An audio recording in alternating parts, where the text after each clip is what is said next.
93ஆம் சங்கீதம், தேவன் ராஜரீகம் பண்ணுகிறார், அவர் அரசாளுகிறார், அவர் வல்லமையால், அவர் பராக்கிரமத்தினால் அவர் அரசாளுகிறார். ஆகவே பூமி நிலை பெற்றிருக்கிறது. அவர் சிங்காசனம் அது என்றென்றைக்கும் உறுதியானது.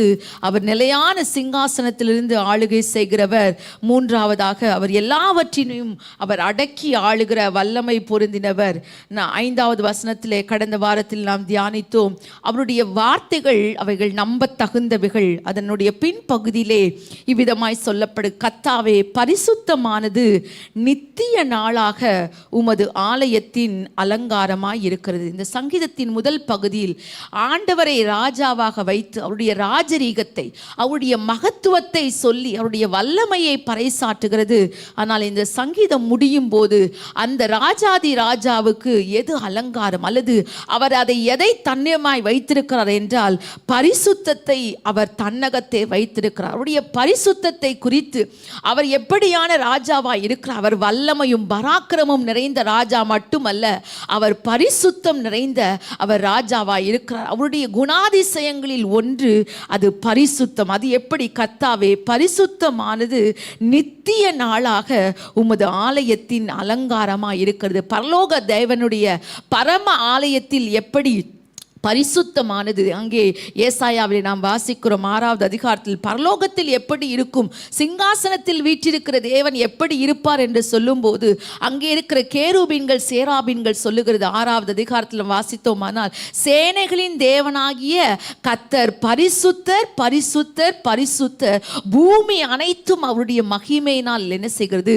நிறைந்திருக்கிறது என்று அங்கே இருக்கிறதான பரிசுத்தத்தின் வல்லமை இந்த பூலோகம் முழுவதிலும் எப்படி அது பிரதிபலிக்கிறது என்பதை உணர்ந்து கொண்ட ஏசாயா சொல்லுகிறார், அசுத்த உதடுள்ள மனுஷன் நான், அசுத்த ஜனம் நடுவிலே நான் வாசம் பண்ணுகிறேன், அக்கினி தழலினால் என் நாவை அக்கிரமம் நீங்க என்னை சுத்திகரித்தள்ளும் என்று அங்கே ஏசாயா ஜெபிக்கிறதை பார்க்கிறோம். அப்படியானால் பரலோகத்தில் வாசமாய் இருக்கிற தேவன் அவர் வல்லமையுடைய தேவன், அதே நேரத்தில் அவர் பரிசுத்தம் உள்ள தேவன். எப்படி பரிசுத்தமானது நித்திய நாள் என்று சொல்லப்படுகிறது. அப்படின்னா ஃபார் எவர்மோர், எப்பொழுதும் அவர் பரிசுத்தம் உள்ளவர், அவர் எல்லா காலங்களிலும் அவர் பரிசுத்தம் உள்ளவர். ஆகவே பரிசுத்தம் தான் அவர் தங்குகிற ஆலயத்தின் அலங்காரமாய் இருக்கிறது. அவர் பரலோகத்தில் வீற்றிருக்கிறார், பரலோகத்திலே பரிசுத்தம் அவருடைய அலங்காரமாய் இருக்கிறது. இங்கே தேவ சபையாய் ஜனங்களாய் கூடி வந்திருக்கிறோம். நாம் கூடி வருகிற இடம் தேவனுடைய ஆலயம். அதனுடையதான ஒரு பெரிதான ஒரு காரியம் பரிசுத்தமாய் இருக்க வேண்டும். அதனால் தான் வேதம் சொல்லுகிறது, பரிசுத்த அலங்காரத்துடனே கர்த்தரை என்ன செய்ய வேண்டுமாம், தொழுது கொள்ள வேண்டும். அவரை தொழுது கொள்ளும் போது, அவரை ஆராதிக்கும் போது எப்படியான ஒரு உணர்வோடு வர வேண்டும், பரிசுத்த அலங்காரம், பரிசுத்தம் அலங்காரமாய் இருக்க வேண்டும். ஏன் தேவன் வாசம் செய்கிற பரலோகம் மட்டுமல்ல, அவர் நாம் துதிகளின் நடுவிலே வாசம் செய்கிற தேவன். நாம் கூடி ஆராதிக்கிற இந்த ஆலயத்துக்குள்ளேயும் அவர் பரிசுத்தராகத்தான் வீற்றிருக்கிறார். நாமும் பரிசுத்தமாய் அவரை ஆராதிக்க வேண்டும். ஏன் அதை தாண்டி 3வது ஒரு ஆலயத்தை குறித்து 1 கொரிந்தியர் 3வது அதிகாரம் நம்ம எல்லாருக்கும் தெரிந்த வார்த்தைகள் 16வது வசனம் 17வது வசனத்தை பார்த்தோமானால் அது இவ்விதமாய் சொல்ல, நீங்கள் தேவனுடைய ஆலயமாய் இருக்கிறீர்கள் என்றும் தேவனுடைய ஆவி உங்களில் வாசமாய் இருக்கிறார் என்றும் அறியாதிருக்கிறீர்களா? ஒருவன் தேவனுடைய ஆலயத்தை கெடுத்தால் அவனை தேவன் கெடுப்பார். தேவனுடைய ஆலயம் பரிசுத்தமாய் இருக்கிறது, நீங்களே அந்த ஆலயம். அந்த வார்த்தைகளை பார்த்தா இருக்கும், தேவனுடைய ஆலயம் எப்படி இருக்கிறதா, பரிசுத்தமாய் இருக்கிறது. அடுத்த வார்த்தை எப்படி இருக்கு, நீங்களே அந்த ஆலயம். கர்த்தருடைய வார்த்தை அப்படிதான்.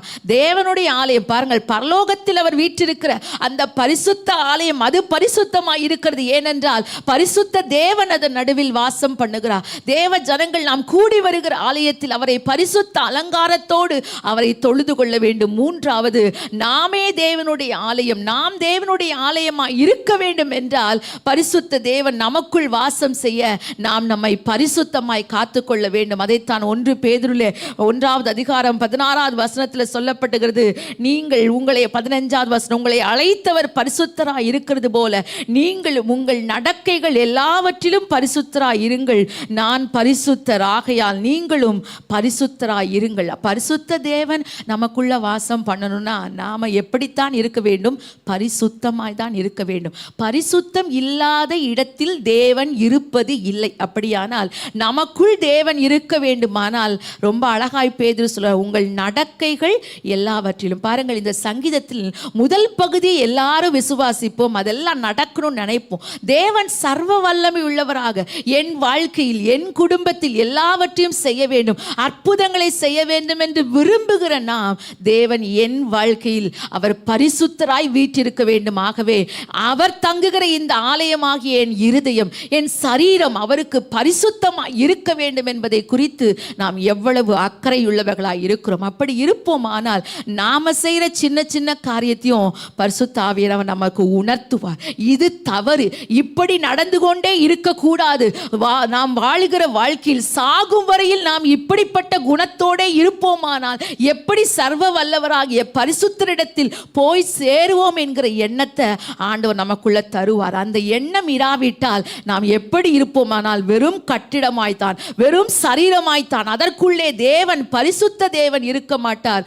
ஆண்டவர் இந்த காலவெளியிலே கர்த்தருடைய பந்தியை ஆசரிக்க வருகிறோம். நம்மை ஒரு விசை நிதானித்து பார்த்தேன், ஆண்டவரே உம்முடைய சர்வ வல்லமையை விரும்புகிறேன். நீர் என் வாழ்க்கையில் நீர் ராஜாவாக இருந்து எல்லாவற்றையும் நீர் பொறுப்பெடுக்க வேண்டும் என்று விரும்புகிற அதே நேரத்தில் நீர் எவ்வளவு பரிசுத்தராய் இருக்கிறீர். அந்த பரிசுத்த தேவன் நம்முடைய பரிசுத்த இருதயங்களில் அவர் வாசம் பண்ண நாம் நம்மை ஆராய்ந்து பார்த்தால் நிச்சயமாகவே ஆண்டவர் எப்படி சொல்லியிருக்கிறது என்றால், அவர் வல்லமையுள்ளவராய் நம்ம வாழ்க்கையில கிரியை செய்கிறது போல அவர் பரிசுத்தராய் உள்ளே இருந்து பரிசுத்த ஆவியானவர், அது பாருங்கள், பரிசுத்த ஆவியானவர் அவர் எல்லாவற்றையும் போதிப்பார். பாவத்தை அவர் என்ன பாவத்தை குறித்து உலகத்தை கண்டித்து உணர்த்துவார். இதெல்லாம் நடக்கும் போதே நமக்குள்ள தெரியும், நமக்குள்ளே தேவன் என்ன செய்கிறார், வாசமாய் இருக்கிறார். இன்னொரு முறை சொல்லுகிறேன், தேவன் இருக்கிற இருதயம் அது பரிசுத்தமாய் இருக்க வேண்டும். பரிசுத்தம் இல்லாத எந்த வாழ்க்கையிலும் தேவன் இல்லவே இல்லை.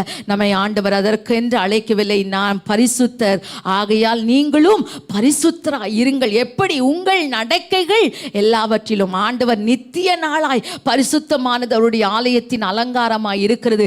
நம்ம வாழ்க்கையில் வாழ்க்கை முழுவதும் பரிசுத்தம் தொடர வேண்டும். ஏதோ கொஞ்சம் காலத்துக்கு அல்ல. ஆண்டவரே பரிசுத்தமானது, சங்கீதக்காரனை போல நம்ம சொல்லணும், ஆண்டவரே பரிசுத்தமானது உமது ஆலயமாகி என் சரீரத்தில் அது நித்திய அலங்காரமாய் இருப்பதாக. என்னுடைய சரீரமாகி ஆலயத்தின் அலங்காரம் ஆண்டவரே அது பரிசுத்தமாய் இருப்பதாக என்று நம்மை நாமே கழுவி நம்மை நாமே ஆராய்ந்து பார்த்து தேவ சமூகத்தில் வருவோமானால் அந்த தேவனுடைய ஆசீர்வாதம் நம்முடைய வாழ்க்கையில நிரந்தரமா தங்கும். ஏனென்றால் பரிசுத்தமாய் இருக்கிற இருதயத்தில் தேவன் வாசமாய் இருக்கிறார்.